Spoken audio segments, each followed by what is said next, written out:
pastor José Genuário, carinhosamente conhecido como pastor Nino.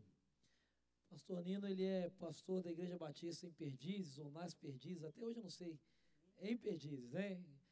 Igreja Batista em Perdizes, mas é conhecido de muitos aqui, porque durante muitos anos foi pastor da primeira Igreja Batista aqui em São Miguel Paulista, um amigo eu conheci aqui, companheiro de caminhada, de alguns cafés, alguns bons papos, alguns sonhos, um homem de Deus, alguém que é difícil não gostar, não tem como não gostar, né? O seu carisma, o seu amor, um amigo, um companheiro e alguém que Deus usa para falar ao nosso coração, e eu tenho certeza de que mais uma vez isso vai acontecer nessa noite.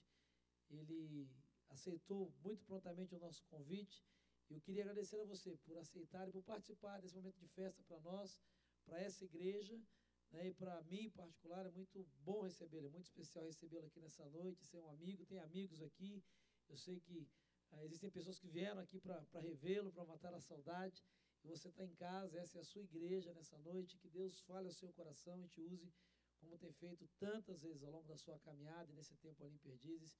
Deus te abençoe, viu? Uma alegria grande recebê-lo aqui.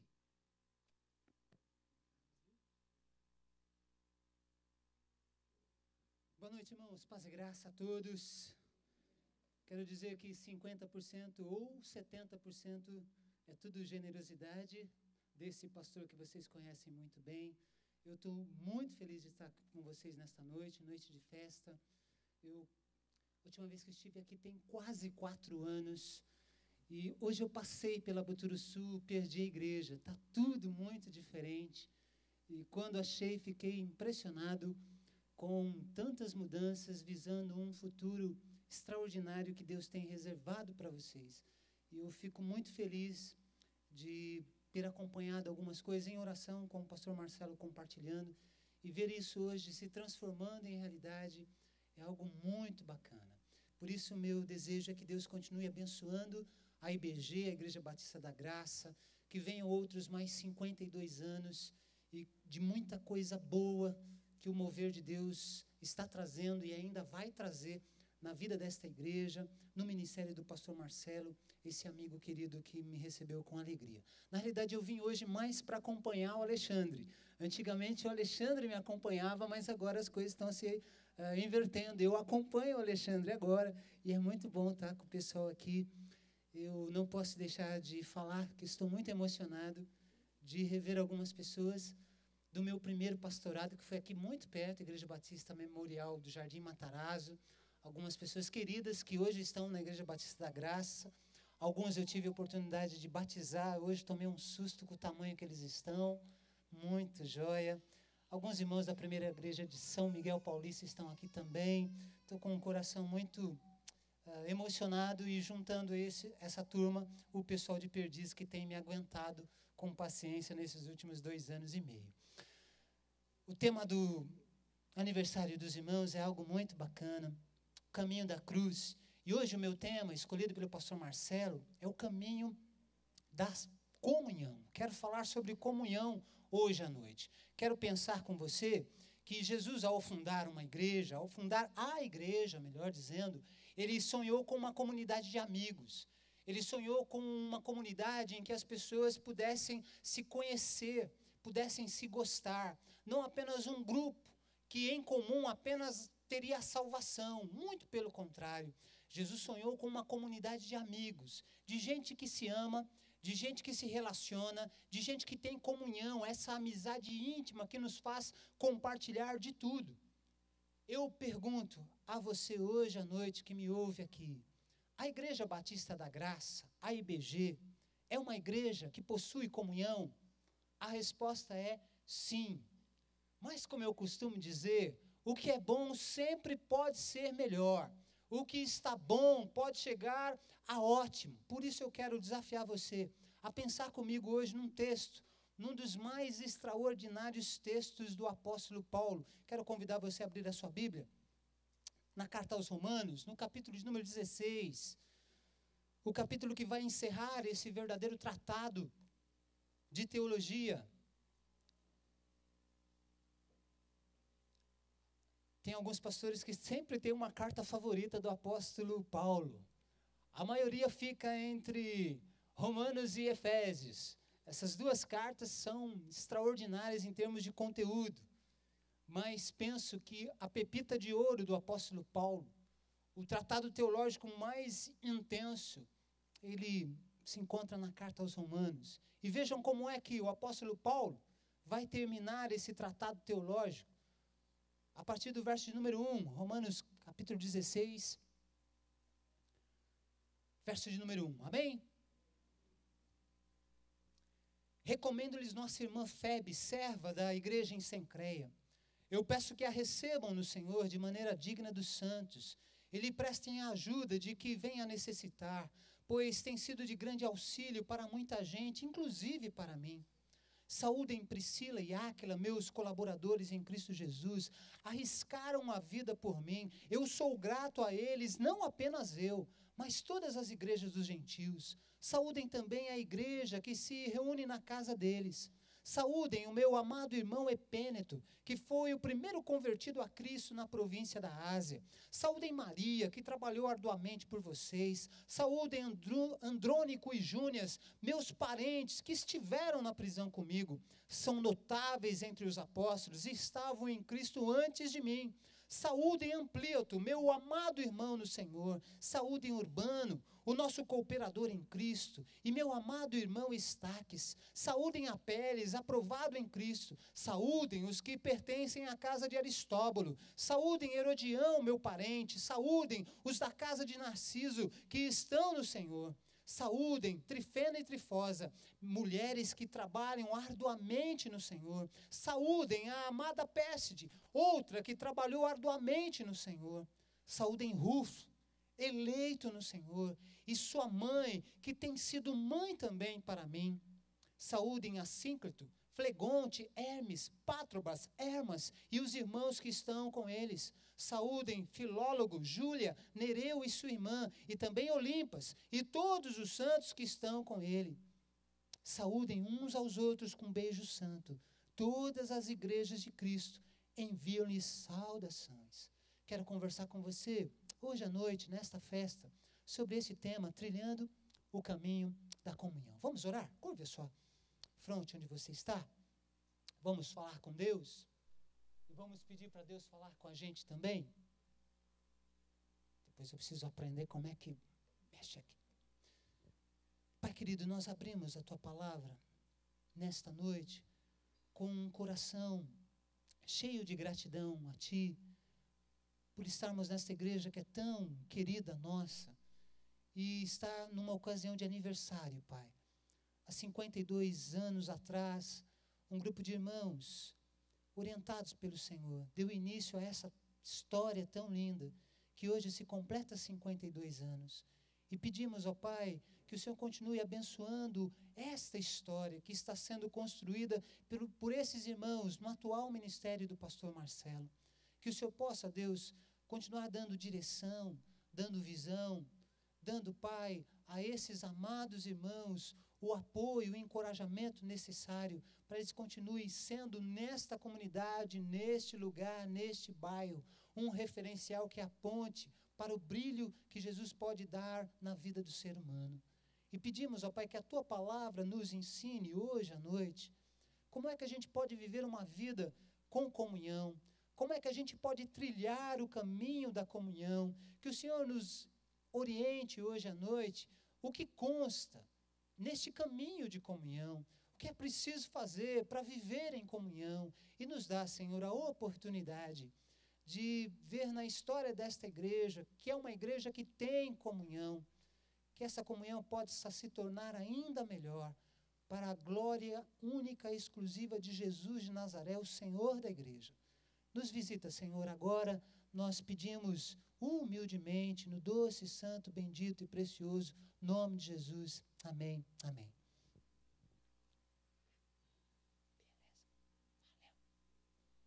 Tomei uma aula agora de tecnologia com o pastor Marcelo. Muito bem. O apóstolo Paulo, você sabe, foi uma das maiores inteligências, um dos maiores gênios que já pisou pelo chão desse planeta. Ele foi um dos instrumentos mais privilegiados que Deus usou para construir tudo que a gente tem como bagagem teológica hoje. O apóstolo Paulo foi um homem extremamente inteligente, extremamente sábio. E Deus usou as suas qualidades. Deus usou o conhecimento que o apóstolo Paulo tinha, por exemplo, da sabedoria grega, da filosofia grega. Deus usou o conhecimento que o apóstolo Paulo tinha da civilização romana. Deus usou o conhecimento que o apóstolo Paulo tinha da tradição dos hebreus. E Deus usou este homem para juntar todos esses conhecimentos e nos ajudar a trilhar um caminho que agradasse a Deus. Por isso, ele escreveu 13 cartas. E nas 13 cartas que o apóstolo Paulo escreveu, nós encontramos hoje todo o nosso cerne teológico, tudo aquilo que nos guia para a gente não sair do trilho, para não sair do rumo da vontade de Deus para a nossa vida. E Romanos é uma carta, uma das mais especiais, uma das mais importantes. Nós temos muitas doutrinas importantes que estão esboçadas em Romanos. Romanos capítulo 3 vai falar da doutrina do pecado, por exemplo. Romanos capítulo 4 vai nos ensinar sobre a teologia da salvação, da justificação, e por aí vai. Do capítulo 1 até o capítulo 11 do livro de Romanos, nós encontramos teologia pura. Só que o apóstolo Paulo, ele vai encerrar a carta aos Romanos. Essa carta que tem muita teologia, tem algo que tem questões extremamente importantes para a nossa vida e para a vida da igreja. Ele vai encerrar, no capítulo 16 dessa carta, falando de gente, falando de pessoas. Mais exatamente, o apóstolo Paulo vai encerrar um tratado teológico de Romanos, falando sobre a importância que pessoas tiveram na sua vida através da comunhão com Cristo. O apóstolo Paulo escreve 11 capítulos sobre teologia. Vai trilhar 3 capítulos sobre teologia prática. Mas ele vai encerrar a sua carta falando de gente, demonstrando a gratidão que ele tinha por essas pessoas, pela comunhão que ele tinha com essas pessoas e as coisas incríveis e extraordinárias que Deus ensinou para eles. Através da comunhão com essas pessoas. É significativo perceber que em 27 versículos do último capítulo de Romanos, nós encontramos o apóstolo Paulo citando nominalmente 33 pessoas. São 27 versículos. E ele usa 27 versículos para citar nominalmente 33 pessoas, para dizer o quanto essas pessoas são importantes na vida dele. Não, se você está pensando que Romanos capítulo 16 é um tratado de nomes exóticos para você colocar no seu filho, ou sugerir para o seu neto, como Trifena e Trifosa, nome bacana. Se você está grávida de gêmeos, tem uma irmã que está grávida aí, dá uma olhadinha, tem alguns nomes bacanas. Você vai encontrar Assíncrito, que é um nome muito bacana, Herodião, Aristóbulo, Amplíato. O que eu mais gosto é o Pátrobras, porque você pode chamar de Trobinha, na intimidade. Mas se você pensa que Romanos 16 foi escrito para você ter sugestão de nome exótico para colocar no seu filho, não foi. Romanos 16 é uma apologia, a arte da gente agradecer, reconhecer e enaltecer pessoas que, através da comunhão com Jesus de Nazaré, são importantes na nossa história, deixam um marco na nossa história. E nós precisamos aprender, em Romanos capítulo 16, 3 recomendações para uma igreja que quer trilhar o caminho da comunhão. O caminho da comunhão passa pela observância de 3 recomendações, e eu quero compartilhar essas recomendações com você. Primeira delas, para se trilhar o caminho da comunhão, nós precisamos servir a Deus desinteressadamente. Desinteressadamente. Sabe, meus amados, o caminho da comunhão passa pelo caminho do serviço. O caminho da comunhão desemboca no caminho do serviço, na possibilidade que a gente tem de servir o outro, de ajudar o outro, de ser uma bênção na vida do outro. Nenhum de nós pode afirmar hoje à noite que tem comunhão com a pessoa que está do seu lado, se você não serve essa pessoa, com os seus dons, com os seus talentos, com aquilo que você tem e, acima de tudo, com aquilo que você é. O caminho da comunhão passa pelo caminho do serviço. Notem para essa história de Romanos capítulo 16. O apóstolo Paulo vai manifestar saudações a 33 pessoas. Pessoas que estão naquela categoria de gente que faz. Pessoas que poderiam ganhar o Oscar na categoria Vidas Incríveis. O apóstolo Paulo vai alistar 33 pessoas assim. Pessoas incríveis. Gente que ocupou no ministério do apóstolo Paulo, durante toda a sua caminhada, uma posição de destaque. Ele vai citar, por exemplo, Priscila e Áquila. Ele vai citar Timóteo. Esses três são os mais famosos da lista dos 33 nomes. Mas ele vai listar também pessoas que não são tão conhecidas da mídia eclesiástica. Pessoas que só aparecem na Bíblia em Romanos 16. Ele vai citar, por exemplo, o Assínclito. Ele vai citar a Trifena e a Trifosa, que eram irmãs servas de Deus. Ele vai citar o Epêneto. Essas pessoas só aparecem em Romanos 16. E o apóstolo Paulo faz questão de citar essas pessoas, porque essas pessoas serviram a ele, serviram com ele, serviram o seu ministério, mas serviram o reino de Deus. E o apóstolo Paulo vai dizer para essas pessoas que essas pessoas são especiais, porque elas, através do serviço, tiveram uma história de comunhão com o apóstolo Paulo, que abençoou a vida do apóstolo Paulo, que transformou a vida do apóstolo Paulo numa vida melhor. O versículo de número 4, se você olhar direito, você vai ver o apóstolo Paulo agradecendo a Priscila e Áquila, que arriscaram a vida em algumas situações em que Paulo estava sendo perseguido, para livrar o apóstolo Paulo da perseguição. Sabe, amados, o caminho da comunhão, ele passa pelo caminho do serviço. Se nós queremos ter amizade íntima com as pessoas, se nós queremos ter comunhão com as pessoas, nós precisamos aprender a servir essas pessoas, e servir essas pessoas desinteressadamente, sem nenhum interesse. Você sabe, eu posso dizer aqui talvez com mais autoridade que vocês, eu tenho 4 irmãs, eu sou o único filho homem. Pastor Alcides, querido, que bom te ver. Você sabe mais ou menos o que eu sofri na minha vida. 4 meninas e só eu de homem. Eu aprendi paciência desde cedo. 4 meninas para usar o espelho, o único espelho da casa que tinha no banheiro. Eu aprendi paciência desde cedo lá em casa. Mas as minhas 4 irmãs, pela fé você imagine, o único feio sou eu. As 4 irmãs são lindas. E o que eu arrumei de amigo para ter comunhão comigo por causa das minhas irmãs. Mas não era essa comunhão desinteressada. Não era um serviço que era prestado a mim, por minha causa. Era um serviço, era alguma coisa feita em meu favor, por causa das minhas irmãs.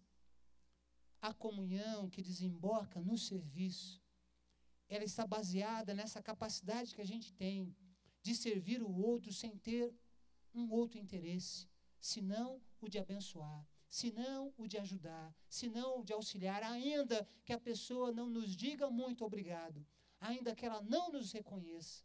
O caminho da comunhão passa pela capacidade que a gente tem de servir a Deus e de servir as pessoas sem interesse, sem retorno. Às vezes nós gostamos de servir na igreja, mas nós gostamos de servir a igreja não porque nós estamos servindo a Deus com o nosso serviço, mas porque servindo na igreja, a igreja nos servirá de alguma forma. Alguém nos servirá de alguma forma. Nós queremos ganhar algum tipo de vantagem. Nós queremos servir, mas queremos servir só quando tem um holofote para a gente ficar sobre essa luz, para todo mundo ver que nós estamos servindo.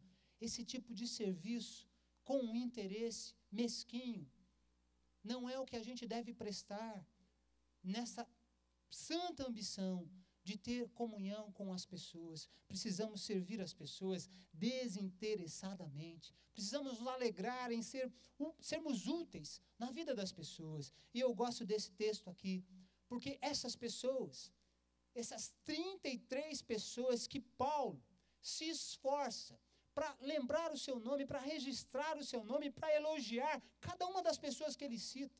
Essas 33 pessoas, muitas delas você nunca ouviu falar.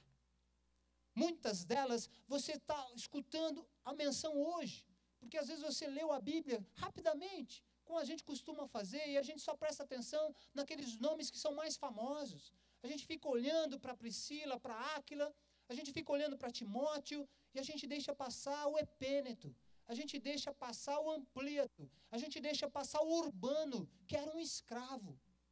Mas Paulo faz questão de registrar o trabalho de todas estas pessoas, porque essas pessoas serviram o apóstolo Paulo, serviram a igreja, serviram o reino de Deus. Com isso eu quero dizer o seguinte: sirva a Deus onde você está, sirva a Deus onde Deus inseriu você, sirva a Deus na situação em que você se encontra, sirva as pessoas do jeito que você é. Às vezes nós pensamos assim, puxa, para servir a Deus eu preciso ser uma pessoa muito culta, eu preciso ser muito inteligente, preciso fazer um monte de coisa. Você pode servir a Deus sendo uma simples pessoa, sendo como uma Maria, que o apóstolo Paulo cita no verso 6, que era uma escrava, e que provavelmente serviu o apóstolo Paulo através da sua habilidade doméstica. Nós podemos servir a Deus com o que nós somos, com o que nós temos, e devemos fazer isso para ter mais comunhão uns com os outros. Uma igreja que tem comunhão é uma igreja que serve. É uma igreja que serve a Deus. É uma igreja que serve as pessoas. E a gente faz isso, a gente pratica esse serviço desinteressadamente. Nós não queremos retorno. Nós não queremos servir apenas para que no final do ano alguém nos chame aqui na frente e nos dê uma medalha porque nós servimos ao Senhor bem. Nós queremos servir sabendo que aquele que nos vê em secreto, Ele sabe quem somos, Ele sabe o que nós fazemos, e tudo que nós fazemos, fazemos para a glória do Senhor. Mas o caminho da comunhão, ele também passa por essa segunda recomendação: amar as pessoas sem reservas. O caminho da comunhão, obrigatoriamente, ele passa pela prática de um amor sem reservas. Em Romanos capítulo 16, o apóstolo Paulo vai nos ensinar, na sua ação, na sua postura, acima de tudo, que pessoas como Priscila e Áquila, que pessoas como Timóteo, são pessoas extraordinárias, porque muitas vezes arriscaram a sua vida, por causa do amor que tinha o apóstolo Paulo, para livrar o apóstolo Paulo. Sabe, irmãos, o amor sem reservas é algo que a gente precisa pensar um pouquinho mais nele. Amar de verdade é correr riscos por quem nós amamos. Amar alguém sem reservas é nos colocar numa posição de correr algum risco. Mas é melhor correr algum risco e amar do que não correr risco nenhum e não amar. Porque não amando sem reservas, também não teremos comunhão com as pessoas. E eu gosto desse texto, porque ele cita 33 pessoas nominalmente. Quem ama se importa em saber pelo menos o nome da pessoa. Dá uma olhadinha para a pessoa que está atrás de você. Tem alguém de trás? Se não está atrás de você, olhe para frente. Você sabe o nome dela? Sabe o nome?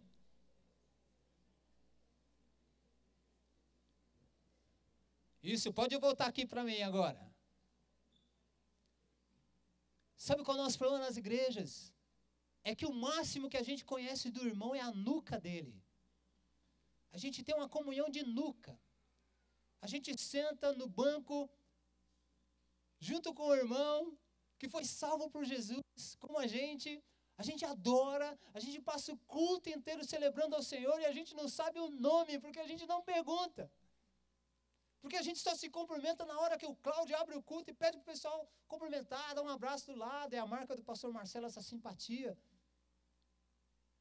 Mas às vezes é uma comunhão assim de nuca, muito superficial, a gente não sabe o nome da pessoa. Olha, se você não tem um nome esquisito, se você gosta do seu nome, alguém nos chamar pelo nome é música para os nossos ouvidos. Alguém gravar que nós nos chamamos João, Antônio, José, Dalva, Altair, Davi. Isso é música para os nossos ouvidos. Uma igreja que tem comunhão é uma igreja que se preocupa em chamar as pessoas pelo nome. O apóstolo Paulo, ele lista o nome das 33 pessoas. Eu aprendo com o apóstolo Paulo também nesse texto, que nós devemos aprender a nos relacionar com pessoas que têm uma classe social, econômica diferente da nossa. Por que digo isso? Porque Paulo vai citar pelo menos 2 escravos. Vai falar de Maria e vai falar de Urbano. Mas o apóstolo Paulo, em Romanos 16, ele vai citar uma pessoa que é parente de Herodes, é neto de Herodes o Grande, o Aristóbulo. Aristóbulo tem linhagem real, tem sangue azul nas veias. E o apóstolo Paulo se relaciona com os escravos e com gente da alta sociedade da mesma forma, com um amor sem reservas, com um amor que não olha para o saldo da conta bancária, que não olha se a casa foi reformada como a casa do Hernani para ter relacionamento. É um amor sem reservas, que independe disso, que independe de saldo, que independe de posição na vida, que independe se tem um doutorado, pós-doutorado, ou se não fez nem o curso do antigo Mobral. Precisamos, na igreja, desenvolver esse tipo de amor, um amor sem reservas. Que quem tem o doutorado não se acha mais do que aquele que não conseguiu completar o ensino médio. Que se relacione com respeito, que se relacione com carinho, que se relacione, que tenha comunhão verdadeira, comunhão próxima. O apóstolo Paulo nos ensina isso. Mas o apóstolo Paulo, quando o assunto é amar sem reservas, também nos ensina que a gente precisa tratar um ao outro com carinho. É bacana você observar. Em várias citações dos nomes, o apóstolo Paulo vai citar assim: saúdem Epêneto. Ele é um dileto amigo. Ele é o mais notável dos apóstolos. Ele é uma pessoa incrível. Ele menciona o nome e tem um adjetivo, tem uma qualidade, tem um elogio que ele faz. Vivemos num mundo em que nós estamos aprendendo a aspereza. Estamos aprendendo a tratar as pessoas como pessoas que não merecem ter um tratamento digno. O mundo que a gente vive é um mundo assim. Um mundo que nos faz olhar para as pessoas de cima para baixo. Morando em Perdizes, eu estranhei muita coisa em alguns comportamentos. As pessoas não se olham nos olhos. As pessoas, elas mal se olham. Elas têm um comportamento que, se você falar bom dia, isso é algo extraordinário. Eu tenho um filho que está completando 16 anos agora em abril, nesse mês, final do mês. E ontem ele chegou com um sorriso no rosto, ele entrou em casa, e aí ele falou assim: ô pai, tem uma senhora que mora no 16º andar, que mandou dar um recado para o senhor e para a mãe. Eu já fiquei assustado. Filhão, o que aconteceu? Que recado é esse? Não, pai, ela falou assim para agradecer a minha educação, porque eu entrei no elevador, eu disse boa tarde para ela disse que é uma senhora que mora no prédio há 10 anos e nunca viu um adolescente falar boa noite para ela. Nós vivemos num mundo assim, num mundo em que a gente não se cumprimenta, que a gente não tem mais carinho em palavras, que a gente não se aproxima mais dos outros, que a gente não consegue fazer um elogio sincero. O apóstolo Paulo diz que uma igreja que pretende ter uma marca da comunhão precisa ser uma igreja que se relaciona, e que se relaciona com palavras de carinho. Ele vai nos falar do ósculo santo. Eu nem vou entrar nessa celeuma aqui, mas o que eu quero propor para você é que existem cumprimentos de afetos que às vezes estão desaparecendo na nossa igreja. Na igreja que nós falamos, que é família de Jesus. E mal a gente dá um aperto de mão caloroso, um abraço, um ósculo santo. Essas coisas estão desaparecendo, como os elogios estão desaparecendo também. Nós não temos mais simpatia, por isso nós não permitimos que as pessoas se abram conosco. Sabe aquela história? Oi, tudo bem? Você fala oi, tudo bem, você já faz uma oração boa. Senhor, tomara que ele responda que está tudo bem. Porque se ele responder que não está tudo bem, eu vou ter que gastar um tempo para saber o que é. Então tem uns que nem já eliminaram tudo bem, já fala só oi e tchau. Porque a gente não quer gastar tempo com o outro. Porque nos falta simpatia, empatia, porque nos falta cortesia no tratamento com os outros, porque nos falta interesse. Nós vivemos numa geração do ema, cada um com os seus problemas. Nós vivemos na geração do cada um no seu quadrado, fica no seu quadradinho, eu fico no meu e está tudo certo. Essa história aí que a igreja é uma comunhão, isso aí é para atendimento de aconselhamento de gabinete do pastor. Se você tem um problema, leve para o pastor, mas não compartilhe. Por isso é bacana quando a gente tem um momento de culto, de celebração, e as pessoas têm a oportunidade de verbalizar os seus pedidos e depois voltar para agradecer o milagre que Deus fez. Porque a gente se relaciona um com o outro, porque a gente pode se aproximar daquela pessoa que está com uma dificuldade. E quem sabe, nós podemos ser a resposta de oração para a vida daquela pessoa que está com um problema. Mas como isso vai acontecer? Só se a gente se amar sem reservas. Preste atenção ali para mim. Se um dia você mudasse de igreja, saísse aqui da Igreja Batista da Graça, fosse lá para a Igreja Batista de Perdizes ser membro lá. Calma, pastor Marcelo, é só uma hipótese. Imagine se isso acontecesse. E daqui a 5 anos, você fosse escrever uma carta para a Igreja Batista da Graça, sendo membro da Igreja Batista em Perdizes. Você receberia um elogio nessa carta? Da pessoa que saiu? Porque você ama sem reservas? Se 3 dos seus 5 melhores amigos mudassem de igreja e um dia resolvessem escrever uma carta para o pastor da igreja de vocês, o seu nome seria mencionado, porque você é uma pessoa que ama sem reservas e abençoou sobremaneira a vida daqueles amigos que não estão mais com você. Amar sem reservas. Se queremos ter uma igreja que tenha comunhão, precisamos reconhecer a necessidade de amar as pessoas sem reservas. Finalmente, o caminho da comunhão passa pela demonstração de gratidão continuamente. Caminho da comunhão passa pela manifestação da gratidão. Eu gosto muito do apóstolo Paulo. Nós temos um chavão. Deixa eu ver se eu consigo me recordar. Deus não chama, Deus não escolhe os capacitados, mas capacita os escolhidos. Isso não vale com o apóstolo Paulo. Isso não funciona com Paulo. Paulo era capaz demais. Ele era extremamente competente. O cara era bom, como a gente diz no interior. Inteligente, perspicaz. Uma mente com a capacidade de raciocínio, algo extraordinário. Deus chamou o apóstolo Paulo, escolheu o apóstolo Paulo e usou essa competência do apóstolo Paulo.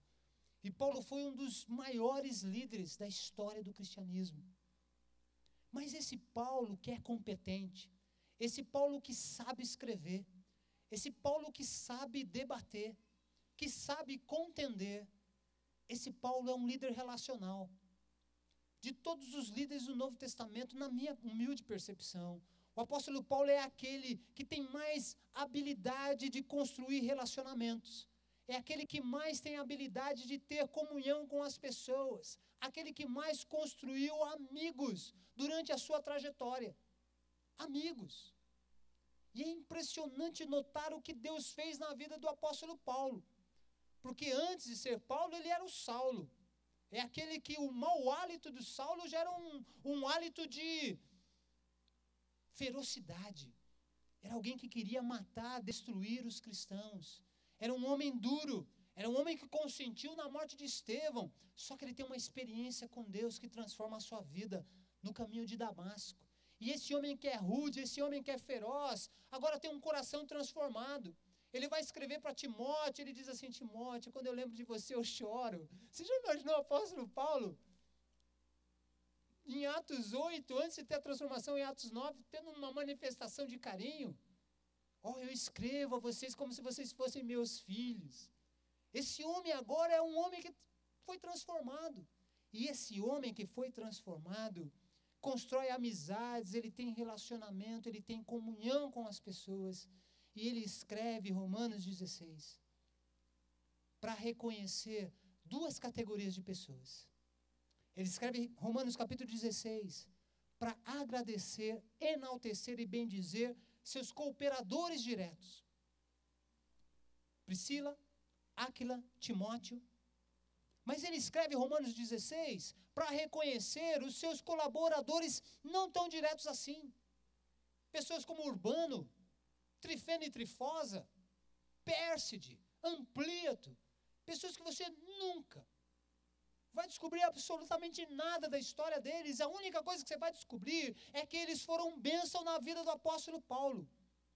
E o apóstolo Paulo tinha tanta gratidão que ele resolveu enumerar essas pessoas que marcaram a sua vida lá na igreja de Roma. Porque o apóstolo Paulo nos demonstra que a capacidade de ser grato constrói a grandeza interior de uma pessoa. Uma pessoa só pode ter grandeza interior se ela for uma pessoa grata, alguém que tem gratidão. Sabe, amados, uma característica que não combina com um cristão é ingratidão. Um cristão tem que ser sempre grato, sempre grato.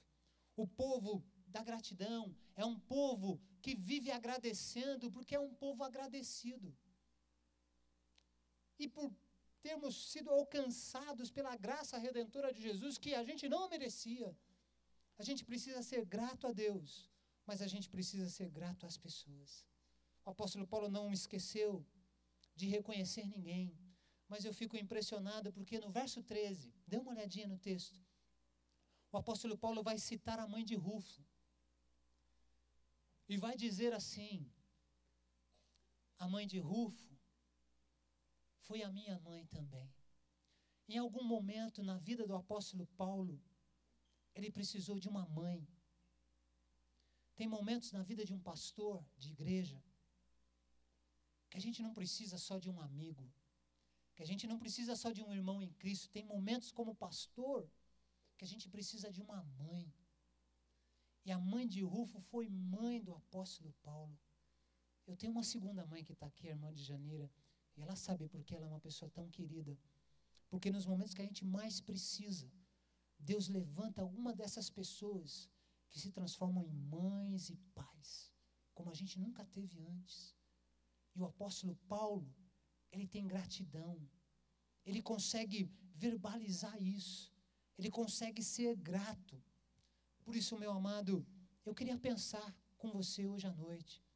Porque o apóstolo Paulo nos ensina a não ter uma memória que esqueça aquelas pessoas que abençoaram a nossa vida. Não importa se essas pessoas são famosas para o mundo, ou se são pessoas desconhecidas para a maioria. Porque alguém que abençoa a nossa vida jamais será um anônimo para nós. Por isso a gente precisa aprender a linguagem da gratidão. A gente precisa aprender a dizer obrigado. A gente precisa reconhecer as pessoas que nos abençoam. Sejam elas pessoas de grande projeção, ou gente como a mãe de Rufo, ou gente como Maria, que deve ter cozinhado e lavado os pratos do apóstolo Paulo. Essas pessoas são pessoas dignas da nossa gratidão. Você tem sido grato? No seu ambiente de igreja? Estou olhando uma garotada, alguns adolescentes ali, trabalhando na projeção. Alguns voluntários que estão trabalhando com as crianças. Esses voluntários estão abençoando a nossa vida. Para o culto acontecer. E haver aqui um mover de Deus que seja extraordinário. Mas há um grupo que trabalha para isso acontecer. Um grupo para quem nós, às vezes, jamais dirigimos uma palavra de elogio. Muito obrigado. Eu lembro de ter conversado com uma pessoa que trabalhava no berçário. E ela disse assim: pastor, eu estou entregando meu cargo. Eu falei: mas irmã, o que está acontecendo? Não, pastor, é impressionante. Os pais vêm aqui, eles nunca têm uma palavra de elogio. Eles têm sempre uma palavra de crítica. Eles deixam seus filhos nós devolvemos os filhos intactos. Sequer ouvimos um obrigado. A gente não trabalha para receber obrigado, mas pastor, não é legal uma mãe olhar para a gente, pelo menos olhar para a gente, dar um sorriso de aprovação? E eu disse para ela, é muito legal quando isso acontece assim. Sabe, irmãos, um povo de igreja não pode ter um comportamento assim. A gente precisa ser o povo da gratidão. E precisamos aprender a reconhecer aquelas pessoas que Deus tem usado para abençoar a nossa vida na igreja. Mas eu quero pensar de gratidão na nossa vida conjugal. Tem marido aqui que jamais falou um muito obrigado para a esposa, porque a esposa sempre de sábado e domingo capricha naquela sobremesa preferida. Tem mulher que nunca ouviu isso. Tem mulher que nunca ouviu um elogio. A crítica, ela ouve sempre, mas o elogio, o povo de Deus é um povo da gratidão, é um povo que diz obrigado. E amados, eu não quero ser terrorista teológico, mas nós vivemos dias que são dias em que os primeiros sinais da volta de Jesus começam a serem estabelecidos de maneira muito visível.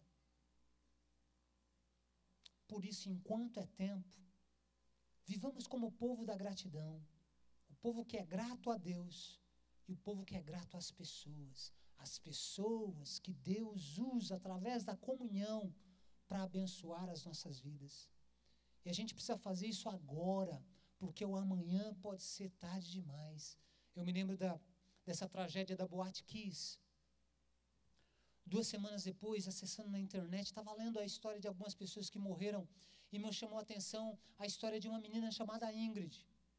Ela não morreu no dia da tragédia.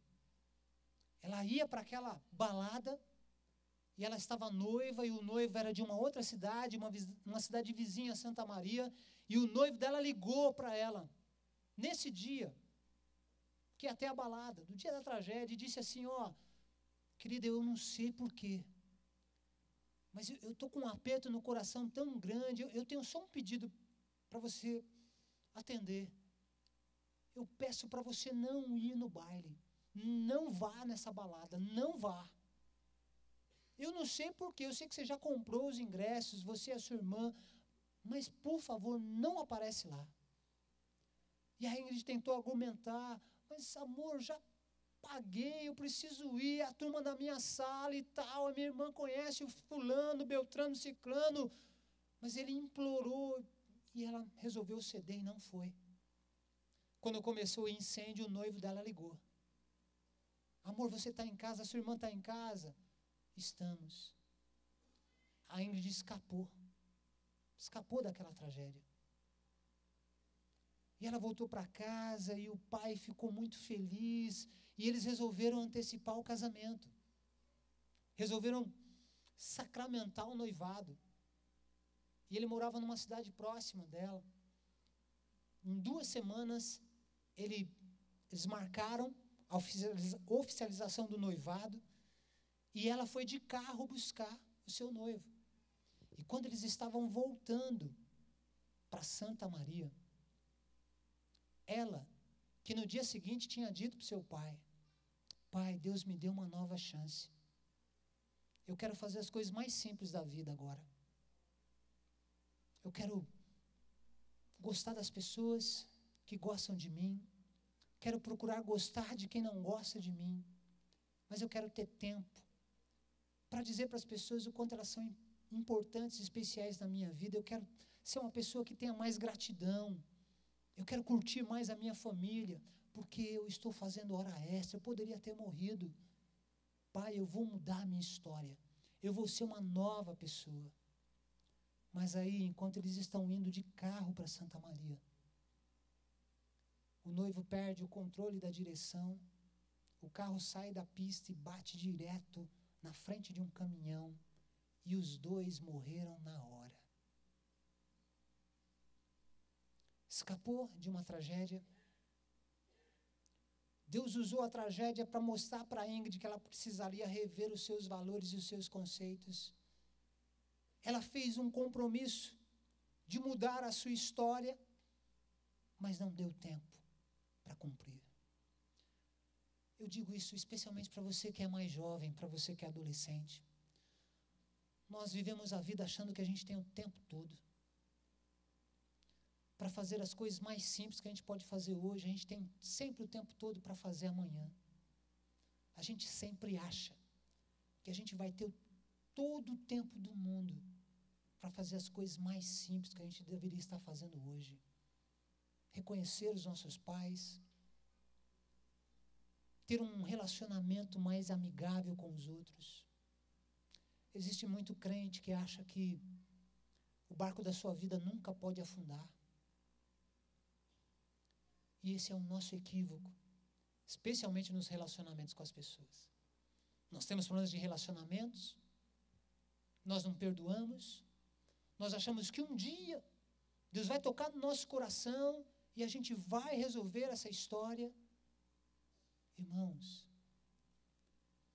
nós não temos controle sobre o dia de amanhã.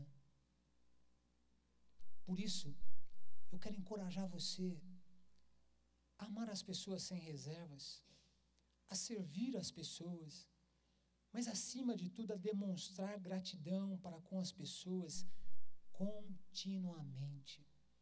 Não espere algo acontecer, não espere que o outro caminhe na sua direção, vá na direção do outro.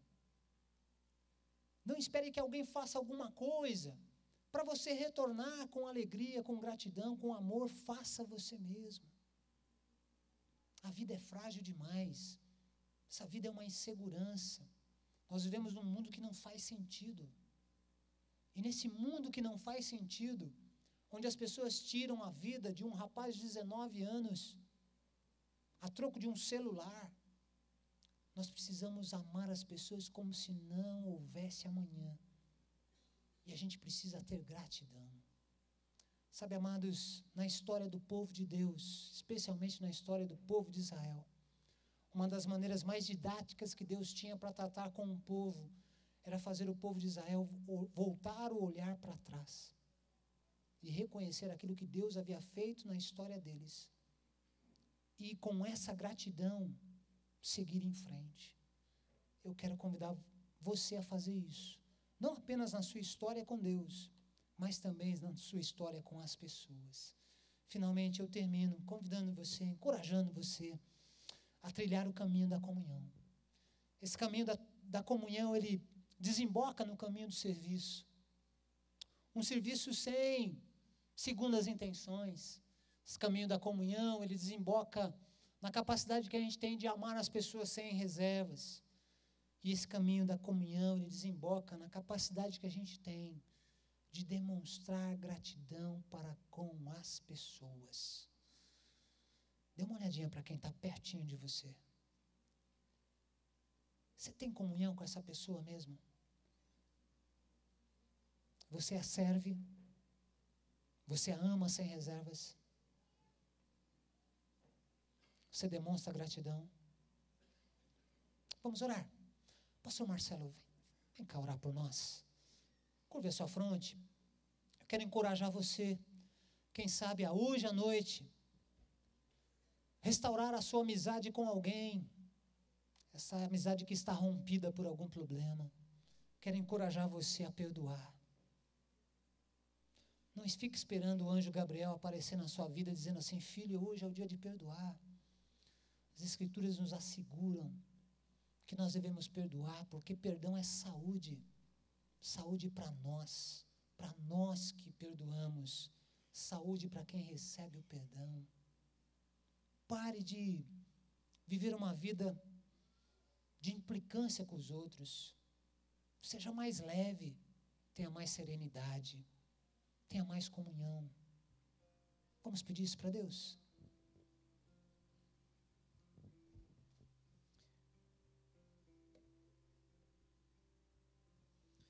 Deus bendito, louvado seja o teu nome, porque nessa noite nós começamos essa celebração cantando e falando acerca do teu amor e a tua palavra que nos disse que nós amamos porque um dia o Senhor nos amou primeiro.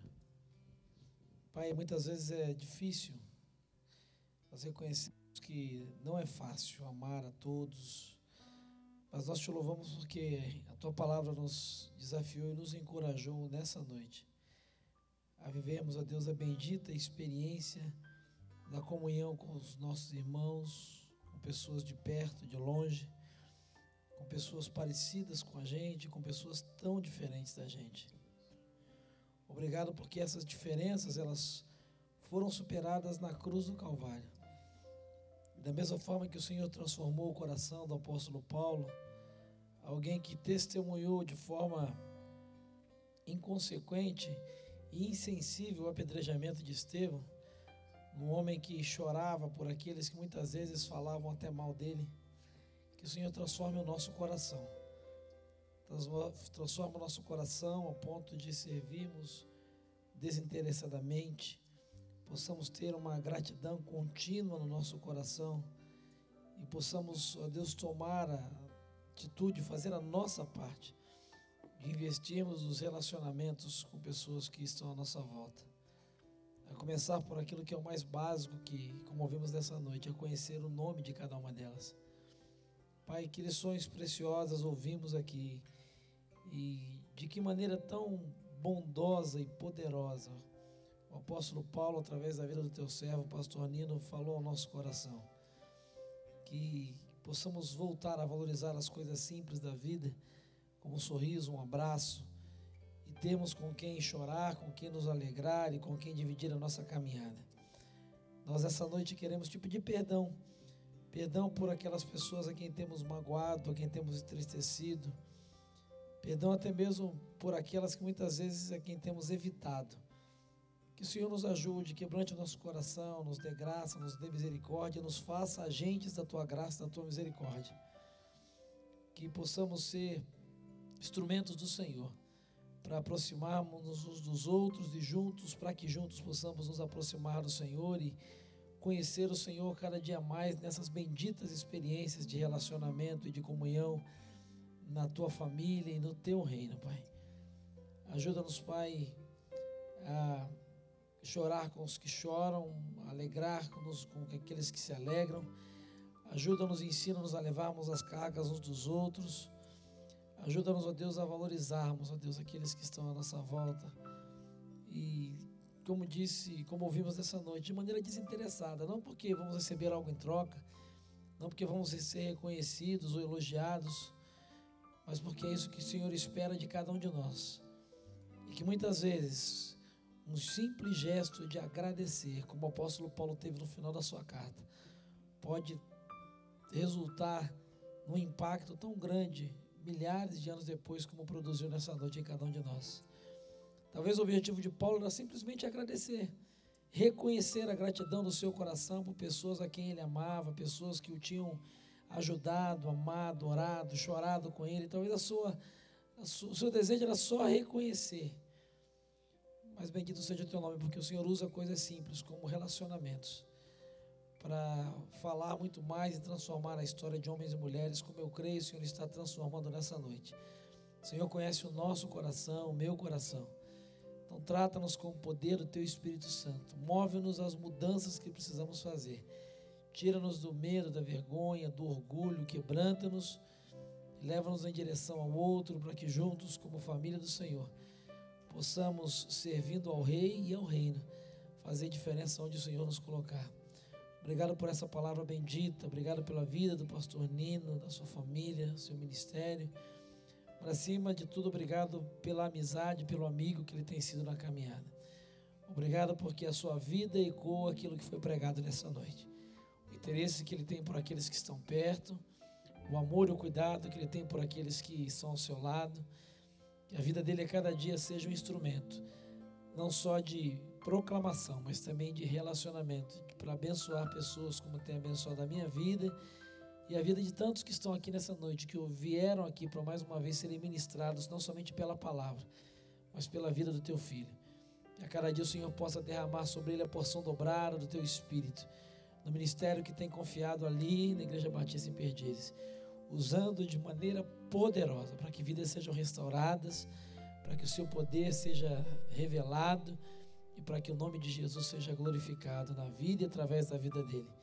Obrigado por esse momento de comunhão tão especial e tão desafiador que tivemos nessa noite. Que toda honra, que toda glória sejam dadas ao Senhor, em nome de Jesus. Amém.